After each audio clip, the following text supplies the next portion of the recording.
Okay, so Half a Soul, right? This book was so much fun. I really enjoyed it. I thought it was a great time. It's a little different than what I was expecting, but that's not necessarily a bad thing. This is the book that I thought A Lady's Guide to Fortune Hunting would be. But you know, I mean, I wasn't mad that fortune hunting turned out a little differently than I was expecting. But this one, I thought it was fun that it had a very fantastical, magical flair to it. But anyways, before I get into that, I'm gonna give you the adult content warnings up front, so that way you know what's in this book if you want to pick it up, but you're a little hesitant too because you don't know what's in it. So here you go.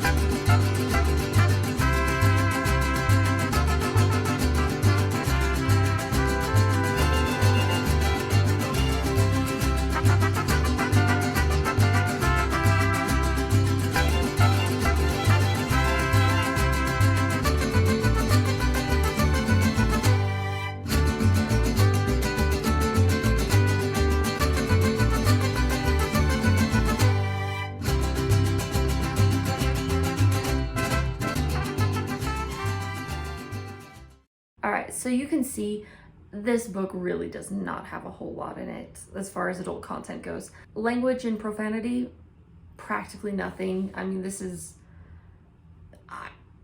practically nothing. Like I said, there's not a whole lot here to say or do. And I feel like when the characters do swear, when they say stuff like that, it makes sense. It fits into the situation. It fits the tension and the mood of the setting. And then when we get to frightening or intense, this is obviously a little bit more intense than the language section. You have some descriptions of, you know, these interactions with fairies, which can be a little tense. You also have some flashbacks to some battle scenes, some war. That could be a little bit upsetting for some people. Really, they don't focus too much on that aspect. They don't lean into the frightening aspects of it. It's just kind of there to build up the rest of the story. Additionally, you get, for violence and gore, you do have different situations where people have gashes and, you know, one person needed stitches, and it's, you know, so if you're squeamish about stuff like that, that's in there. There was also, you know, some battlefield surgery scenes. I think the most intense frightening scenes for me though, and even then, really not that frightening. You had one character that threatened to pluck another's eyeballs out, so that was a thing. And then also you had that character returning the threat to the one who initially issued it. So you got lots of plucking of eyeballs being threatened, but never actually happens. You also have some gore in that one of the characters stabs another character in the back, and it describes a little bit of the blood, a little bit of the character dying. But aside from that, it's not too much, it's not too bad. Even though it's in there, and even though like we do have them describing someone being stabbed, I didn't think it was too bad, but it's in there. Honestly, even with everything that's in both of those sections and all the things that you saw, I wouldn't rate it higher than a mild. This is something that I would recommend even to people who are sensitive readers. One thing that I think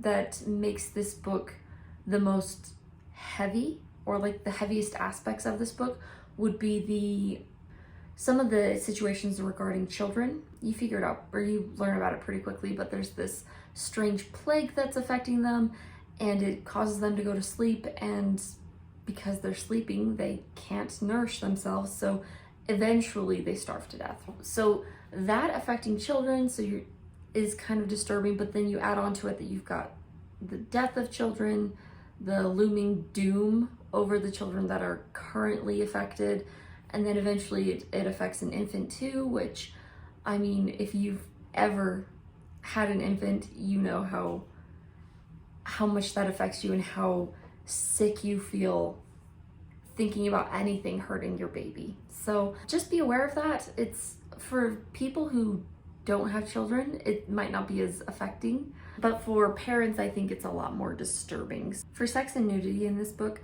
it really, in the beginning, when two characters first meet, we get a lot more kind of crass sexual comments, right? You saw those in the content warning. But aside from that, like once the character who's saying them realizes that it does not have the intended effect upon the other person, upon the main character, they kind of drop that facade, they drop that act, because they're like, that's not going to put her off, so there's no point in me saying stuff like that.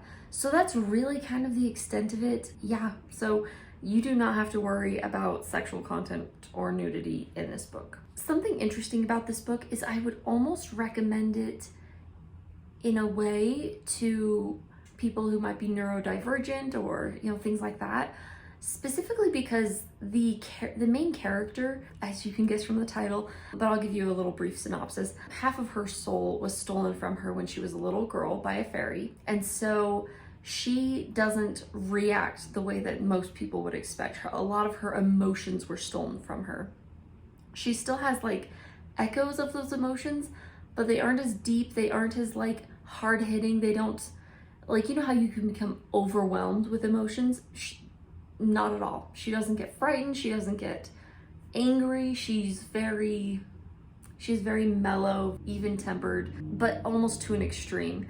And being inside of her head and listening to her thoughts and understanding how she views situations, I very much got like neurodivergent vibes from it. So that I don't want to speak for that community. I don't know if it's a great representation for it, but I think that some people might connect with that really well. If you are a big historical buff, you need to kind of set that to the side. Because of the fantastical elements of this story, it's not going to follow perfect etiquette for the time period. It's not too focused on propriety, and there's lots of moments where it's definitely bending the rules of what you would expect, right? Or of what would be deemed socially acceptable. And so if you're a historical buff, this might annoy you because it breaks some of those etiquette rules, particularly in terms of what is being undressed. There's no nudity or anything like that, but just something to be aware of. One thing that I think was intentional and was well done, in my opinion, is, so one of the driving factors of this story is Dora's cousin. Dora is the main character, and her cousin has always been really close with her, loves her dearly, and is just her biggest advocate and friend in life, right? And one of the things that kind of drives the cousin is she's like, I feel so guilty that this was stolen from Dora, that half of her soul has been stolen from her, so I want to fix that. So one of the things that she says a lot is like, oh, I want you to be able to be cured. And it's interesting because it kind of opens up this conversation of this idea of, you know, just because someone's different, does that mean they have to be fixed? And what is fixed, you know? Like, is it just fixing her so she behaves in a way that you deem acceptable and normal, whatever that means? And I think the author intended to have that effect, and I thought it was really good, because you're kind of left thinking throughout the book like, well, I don't know, like saying that she needs to be cured kind of rubs me the wrong way, right? And so I thought that was a really great choice on the author's part, because it really fit well into the narrative of the story. Okay, so different day, different Nicole. I had to jump in here because there was one thing I forgot to talk about, and I gotta talk about it in this book. So put on your tinfoil caps, because it's conspiracy mode time. Note the shirt first. Yeah, right? That's important. That's relevant. When we start off this book, I mean, once you get past the very beginning where we introduce Dora and her problem and how that came about, we get into this moment where they are talking to a guy named Sir Albus Balfour. You know, you don't hear Albus a whole lot as a name. I recognize it's probably historically correct, but you just don't hear it a whole lot. And then, not too much later on, we meet, oh crap, what is his name? Albert. We meet Albert. And Albert has a silver arm. And then our male lead is introduced, right? And here, let me see if I can find exactly how he's described. Aha, here we go. As she watched, a tall man stepped up behind her. His messy, white, blonde hair and pale skin flickered in the unearthly candlelight. And then, it talks about his eyes being a weird reddish gold or something like that, but we're gonna ignore that bit. So, does anybody want to, like, get a bet going on whether or not this could have originally started out as Draco and Luna fanfic? That is not a slight against the author. Let's be clear here. That's just fine. I have nothing against fanfic writers. I'm not really into it, but that's not a bad thing necessarily. But the fact that Dora is so off the walls and she's a little bit different. She's got things that set her apart from other people. She's got a very different way of thinking, of feeling, and just, I don't know, her characterization kind of reminds me of Luna Lovegood. And then, you've got Elias Wilder, who's the Lord Sorcier, and he's very cranky and off-putting to a lot of people, and he can be perceived as very mean when he wants to be. I think I might be onto something. So if anyone else agrees, sound off in the comments below. I need to know. I need to know what all of you are thinking. I need to know if I'm right or not. It doesn't matter either way, but it's fun to talk about. Just realized that I totally spaced one other aspect that is similar to Harry Potter, right? Oh. Splitting your soul. Who else do we know that is famous for having a story that talks about splitting souls? Splitting your soul, tying it to something else. Come on, let's go. Are there some plot conveniences?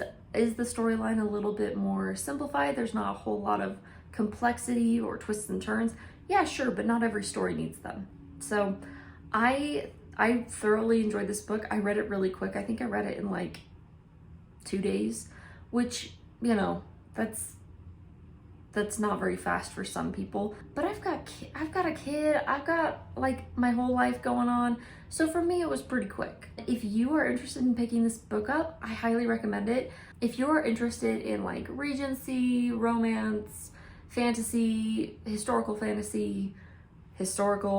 although like I said, be a little bit careful on the historical bit. Don't expect it to conform to all of the standards that you would expect to see in that time period, because it definitely doesn't. But if you like any of those sorts of things, I would recommend this book. I think it was a really fun time. It's not super serious and like gritty like you expect from a lot of modern fantasy books. But for me, that's kind of refreshing. It's a breath of fresh air because so much of it is a little too try hard. You know what I mean? Like they get so caught up in, I want to be adult, that they forget to tell a good story, or they forget to think, does this actually fit in the narrative I'm trying to tell? So anyways, I would highly recommend this book too if you enjoyed Emily Wilde's Encyclopedia for Fairies, because with Emily Wilde, how she has a very different view of the world. It's very similar to how Dora sees the world. It's, they both have their own spin, their own flair, their own way of thinking. And so if that appealed to you, I think that this book will too. And then also, obviously it's got the fairy aspect to it. So it was a good read. I had a lot of fun. And if you pick this book up too, I hope you do as well. But as always, regardless of what you're reading, happy reading.